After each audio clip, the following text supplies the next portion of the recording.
Olá, boa tarde. A costura ganhou um sentido a mais na vida dos detentos do Complexo Penitenciário de Aparecida de Goiânia, em Goiás. É a chance de mudar de vida. Além de aprender o ofício, eles recebem salário e gratificação. Eu sou Rafaela Vivas e esse é um dos destaques do dia. Agora vamos aos demais. Com a autorização da Justiça, Polícia Federal e Secretaria da Receita Federal fazem operação contra a quadrilha acusada de cometer crimes contra o sistema financeiro.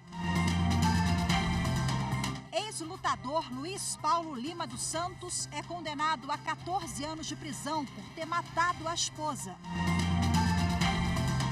E ainda, Supremo Tribunal Federal julga inconstitucional incorporação de vantagens pessoais à remuneração de membros do Ministério Público.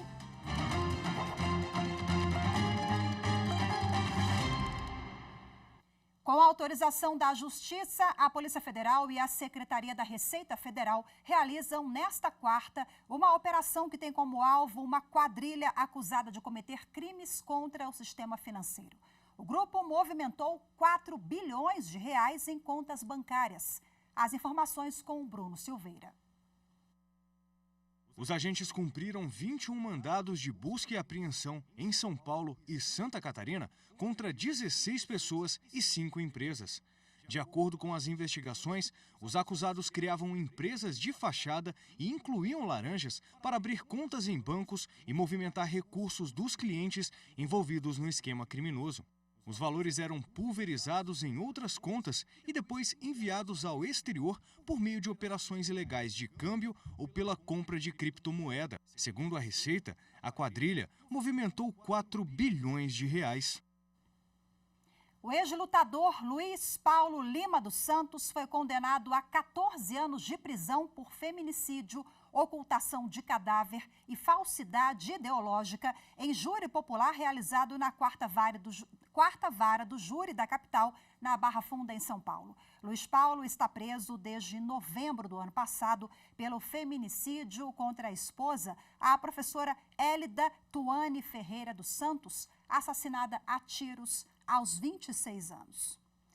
O ex-lutador usou um carrinho de compras para remover o corpo da vítima do apartamento em que moravam, na Vila Matilde, na zona leste de São Paulo. O ex-lutador alegou legítima defesa e, por decisão da juíza Juliana Dias Almeida, que conduziu o julgamento, continuará preso após a condenação, sem direito a recorrer em liberdade. A primeira turma do Supremo Tribunal Federal confirmou decisão que derrubou a censura à reportagem sobre o assassinato da líder quilombola Mãe Bernadette. Uma liminar concedida pelo ministro Luiz Fux assegurava a liberdade de expressão das matérias jornalísticas. A reportagem é de Amanda Mustafa.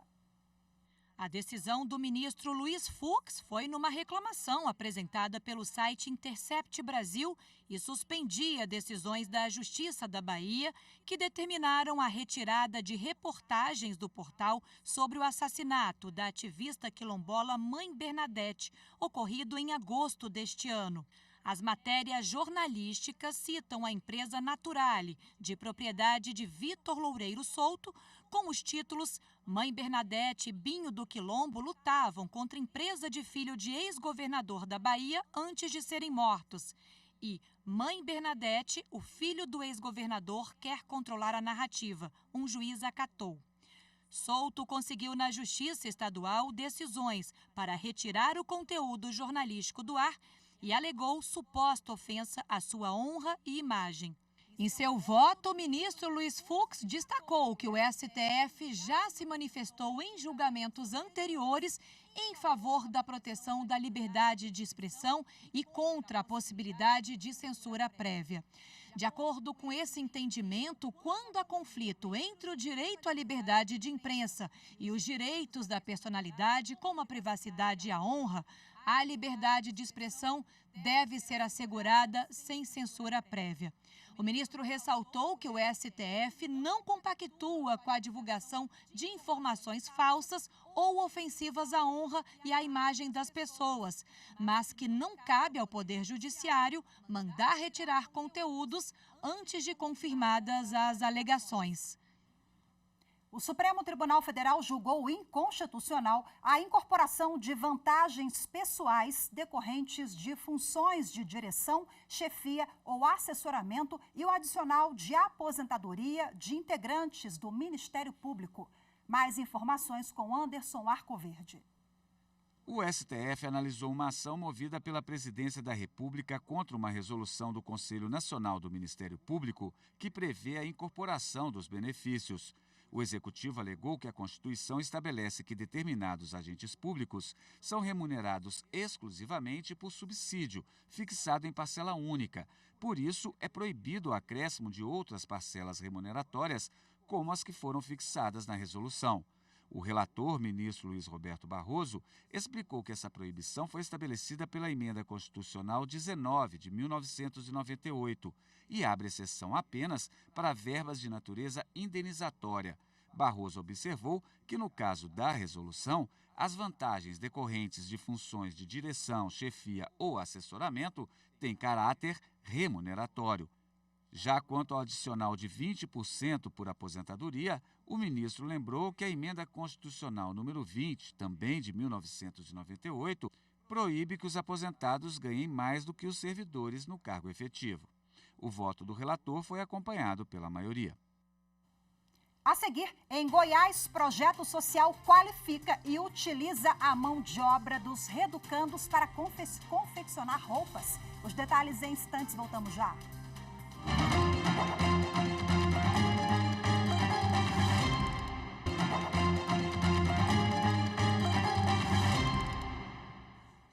A Federação Nacional dos Técnicos Industriais, FENTEC, e a NCR Brasil assinaram um acordo coletivo de trabalho para o período 2023-2024.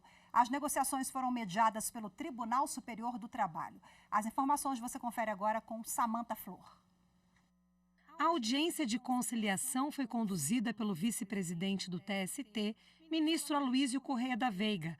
O acordo possui cláusulas sociais e econômicas que tratam de auxílio alimentação, vale transporte e plano de saúde da categoria.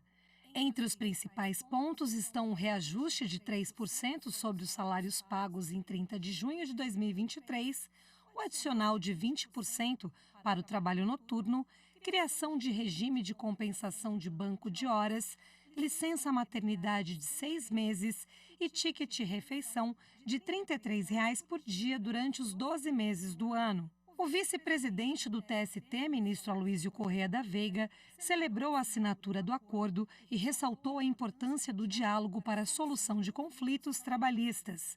O acordo coletivo é exatamente a consagração do entendimento das partes, né?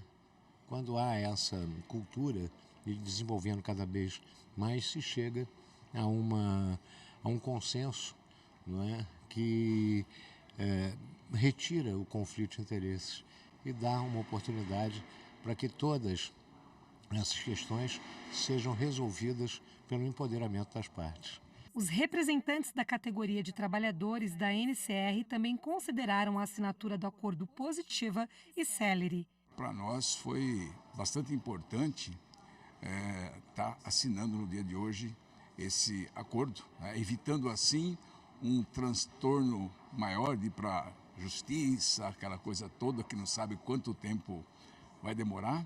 Então, para nós isso aí foi muito bom e para a categoria também, uma coisa feita assim rapidamente e com certeza os técnicos vão ficar satisfeitos. Com a condução brilhante do tribunal, a gente chegou no dispositivo da mediação, a mediação foi brilhantemente conduzida, a gente conseguiu chegar no nosso objetivo, que era o acordo, e não precisamos ir para uma via judicial, não precisamos entrar com uma ação, que seria muito mais demorado, muito mais prejudicial para a categoria, que ficaria prejudicado na vigência do acordo coletivo.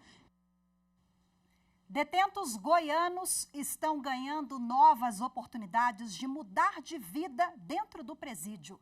Um projeto social qualifica e utiliza a mão de obra dos reeducandos para confeccionar roupas. Além de salários, eles ganham redução de pena. Vamos acompanhar na reportagem de Bruno Silveira. Uma linha que representa muito mais do que a costura aplicada ao tecido. Para estes detentos, os fios e as máquinas marcam novas costuras dentro da vida de cada um.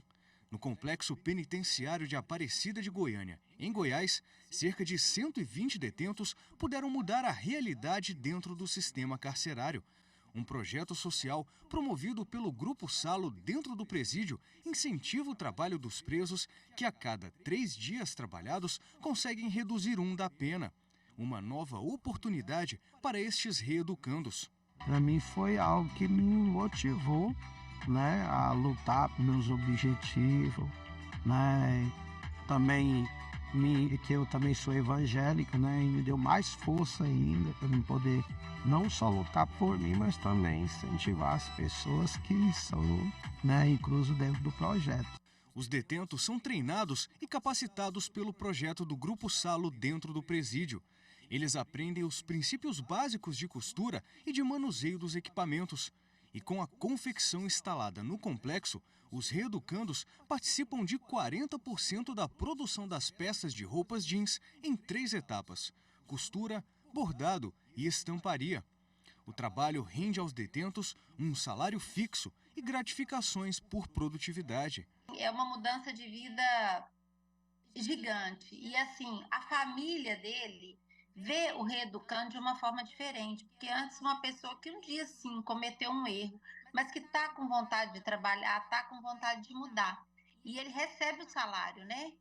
Todo mês ele recebe salário, recebe produtividade e ele manda esse dinheiro para a família dele. No próximo dia 29, o projeto social L. vai ser apresentado ao Conselho Nacional do Ministério Público.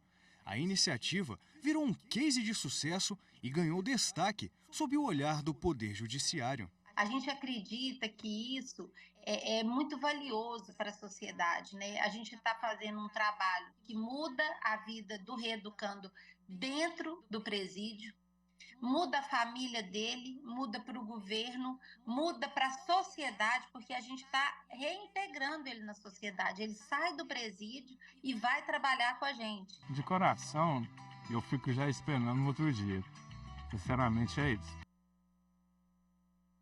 Bom, agora para a gente repercutir o assunto, eu recebo aqui ao vivo no estúdio da TV Justiça a presidente da Comissão Nacional de Direitos Humanos da OAB Nacional, doutora Silvia Souza. Seja muito bem-vinda. Boa tarde, muito obrigada pela sua participação. Boa tarde, Rafaela. Boa tarde às pessoas que nos assistem. É um prazer estar aqui com vocês. Doutora Silvia, qual é a importância de iniciativas como essa que acabamos de ver aqui em Goiás, inclusive um presídio que estava na lista lá do CNJ, né, com grandes dificuldades e agora apresentando essa iniciativa muito bacana? Acho que o elemento mais importante é que a gente está atendendo a um dos requisitos da lei de execução penal, que é a ressocialização e a inserção da pessoa privada de liberdade na sociedade, né? Afinal, a pessoa está condenada, pagando o que deve à sociedade, mas ela só está privada da liberdade. Os outros direitos, ela tem que ter acesso e é responsabilidade do Estado promover meios como esse tipo de projeto para que isso aconteça, para que a pessoa possa se reinserir na sociedade. No finalzinho, nós acompanhamos a entrevista ali na matéria, ela dizia, né, olha, é muito bom para a gente, a empresa ganha, a sociedade também, todos ganham, né? Porque a gente está falando de autoestima também desse detento, a empresa que certamente vai ganhar uma mão de obra qualificada de uma pessoa que quer seguir o novo caminho quando sair da prisão, né?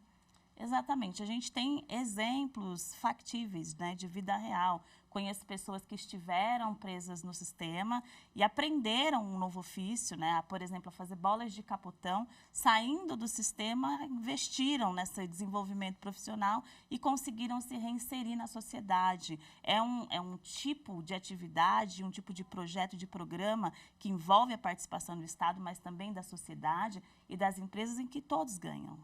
Agora, o número, infelizmente, de ressocialização ainda é baixo. Nesse modelo que acompanhamos na reportagem, por que a senhora atribui isso? É importante incentivar a participação de empresas que têm aí possibilidades do exercício de atividades manuais, né, e que possam ser feitas por pessoas que estão no sistema prisional, ingressando nesse tipo de programa. Infelizmente, em comparação, em relação ao tamanho da comunidade prisional que nós temos no Brasil hoje, o número de pessoas que são ressocializadas por esse tipo de atividade ainda é muito baixo. Mas isso não retira a importância desse trabalho e a necessidade de expandi-lo.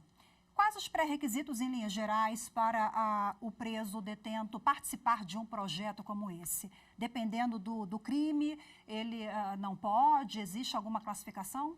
Geralmente, qualquer pessoa dentro da unidade prisional, atendendo aos requisitos da lei de execução penal, e a unidade prisional precisa ter esse tipo de atividade, né? Porque, às vezes, a pessoa presa progride para o regime semiaberto, para o regime aberto, pode trabalhar, mas não tem atividade. Então, atendendo aos requisitos da legislação, principalmente em unidades onde tem pessoas em regime aberto, regime semiaberto, é muito importante que essas empresas estejam localizadas, por exemplo, em unidades com esse perfil, porque tem aquelas que é só regime fechado, enfim, é mais difícil, né? Só a partir do regime semiaberto e do regime aberto que a pessoa pode trabalhar e ter aí a possibilidade de redução da pena. A cada dia trabalhado, quanto que reduz da pena? A cada 3 dias trabalhados, se reduz 1 dia da pena.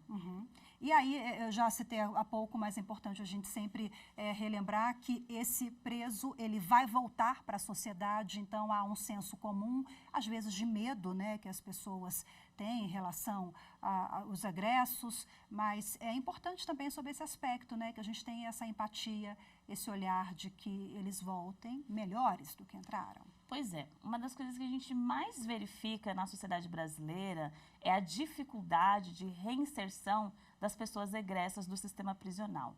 Não é incomum a gente receber na Comissão de Direitos Humanos pessoas que saíram do sistema, mas não conseguem emprego, não conseguem ser reinseridas. Esse tipo de oportunidade possibilita a aprendizagem de um novo ofício, possibilita a pessoa demonstrar a sua intenção de se reinserir na sociedade, e a gente espera que a abertura de novas portas para que essa pessoa possa finalmente voltar a fazer parte da sociedade de uma maneira íntegra. Quais são os entraves burocráticos, jurídicos, ou não estamos falando de lei, estamos falando de conscientização para a gente dar mais efetividade a esses projetos para que eles aconteçam em todas as unidades prisionais do país? Eu acho que a gente está falando de conscientização, né? Porque a lei de execução penal já prevê esse tipo de política. Há incentivos fiscais, inclusive, para as empresas que se dispõem a receber esse público. O que a gente encontra, na verdade, às vezes é muito preconceito em relação à população prisional. Então, acho que o entrave é da consciência mesmo, e o nosso trabalho é conscientizar as empresas que têm a possibilidade de abrir essas oportunidades. Perfeito, doutora Silvia, muito obrigada mais uma vez pela sua participação. Boa tarde, até a próxima. Obrigada. A seguir, as posses no Tribunal Superior Eleitoral e no Superior Tribunal de Justiça. As informações em instantes, voltamos já.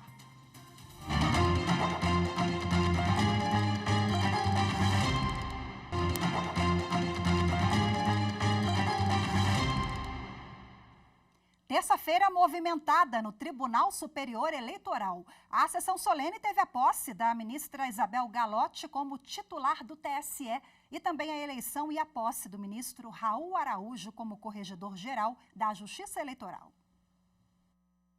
A sessão solene reuniu diversas autoridades. Após a execução do hino nacional, foi realizada a cerimônia de posse da ministra Isabel Galotti como integrante efetiva do TSE.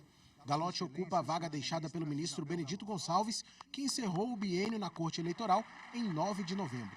Declaro aceitar o cargo de ministra efetiva do Tribunal Superior Eleitoral, para o qual fui eleita, e prometo bem e fielmente cumprir os respectivos deveres e atribuições em harmonia com a Constituição e as leis da República. A votação para corregedor-geral da Justiça Eleitoral começou logo após a posse da ministra Galotti. Usando a urna eletrônica, o plenário escolheu o ministro Raul Araújo para o cargo. Declaro aceitar o cargo de corregedor-geral da Justiça Eleitoral para o qual fui eleito e prometo bem fielmente cumprir os respectivos deveres e atribuições em harmonia com a Constituição e as leis da República. O plenário do Tribunal Superior Eleitoral é formado por 7 ministros. São 3 representantes do Supremo Tribunal Federal, entre os quais são eleitos o presidente e o vice-presidente do TSE. A Corte também tem 2 representantes do Superior Tribunal de Justiça. E o mais antigo na Justiça Eleitoral ocupa o cargo de Corregedor-Geral Eleitoral. Também há 2 representantes da classe dos advogados, nomeados pelo presidente da República. Cada ministro tem um substituto da mesma origem. E como a gente acabou de ver na reportagem, o ministro Raul Araújo é o novo corregedor-geral da Justiça Eleitoral. E a repórter Mariana Fabre preparou uma reportagem para mostrar a trajetória do ministro. Vamos acompanhar. Raul Araújo ingressou no TSE como ministro substituto em setembro de 2020 e em setembro de 2022 tomou posse como titular. Nascido em Fortaleza, é bacharel em Direito pela Universidade Federal do Ceará e em Economia pela Universidade de Fortaleza. Exerceu as funções de advogado e procurador-geral do Estado do Ceará. Foi também professor, corregedor-geral da Justiça Federal e diretor do Centro de Estudos Judiciários do Conselho da Justiça Federal. Desde maio de 2010, Raul Araújo é ministro do Superior Tribunal de Justiça. A Corregedoria-Geral Eleitoral é responsável pela fiscalização de serviços eleitorais, por gerenciar o Cadastro Nacional do Eleitorado e também por lidar com assuntos administrativos da Justiça Eleitoral. É dia de posse no Superior Tribunal de Justiça. 3 novos ministros assumem hoje os cargos no Tribunal da Cidadania.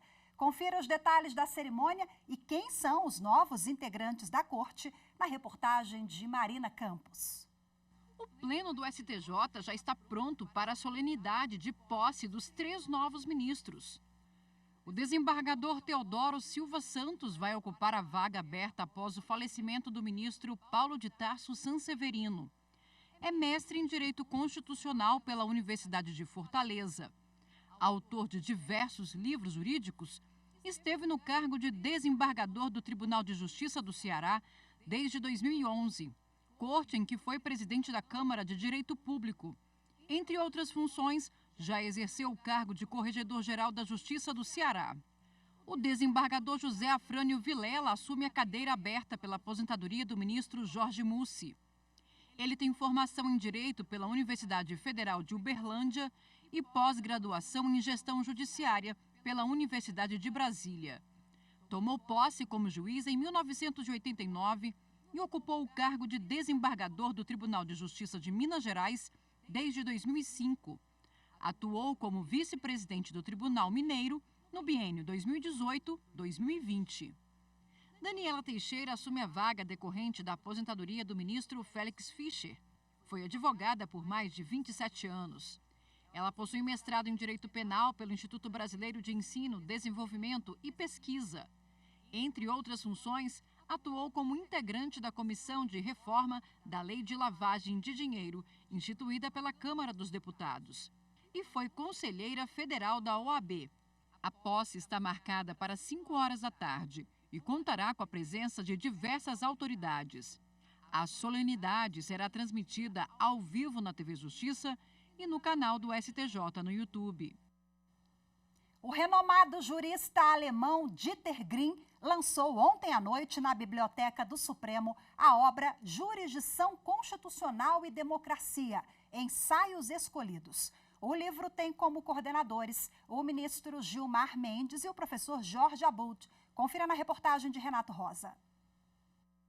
O presidente do Supremo, o ministro Luiz Roberto Barroso, destacou a trajetória e a contribuição do jurista alemão Dieter Green. É um dos grandes constitucionalistas contemporâneos, um homem que tem viajado pelo mundo, tem relações próximas com o Brasil, amigo do ministro Gilmar, amigo meu querido de longa data.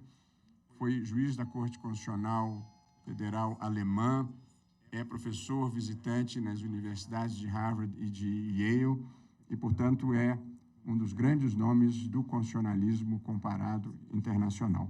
A obra Jurisdição Constitucional e Democracia, Ensaios Escolhidos, É o primeiro volume da coleção Constitucionalismo Contemporâneo, uma parceria entre o Instituto Brasileiro de Ensino, Desenvolvimento e Pesquisa, o IDP, e a editora Contracorrente, coordenada pelo professor Gorges Abud e o ministro Gilmar Mendes, que ajudou na seleção de alguns artigos. Essa coletânea surge como uma relevante contribuição, imagino eu, para todos os acadêmicos e profissionais de direito.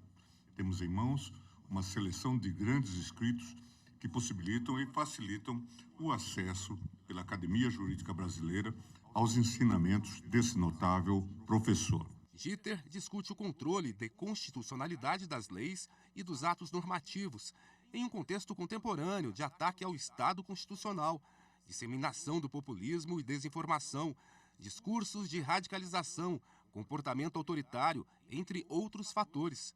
O jurista ressaltou as dificuldades das cortes constitucionais no mundo e pontuou a situação do Supremo, que enfrentou tempos difíceis. Ele reforçou a importância da instituição e espera que todos os líderes encontrem nesse livro importantes textos que serão uma forma de continuar o trabalho que fazem. Hoje ficamos por aqui. Muito obrigada pela sua companhia. Ótima tarde. Até amanhã. Tchau, tchau.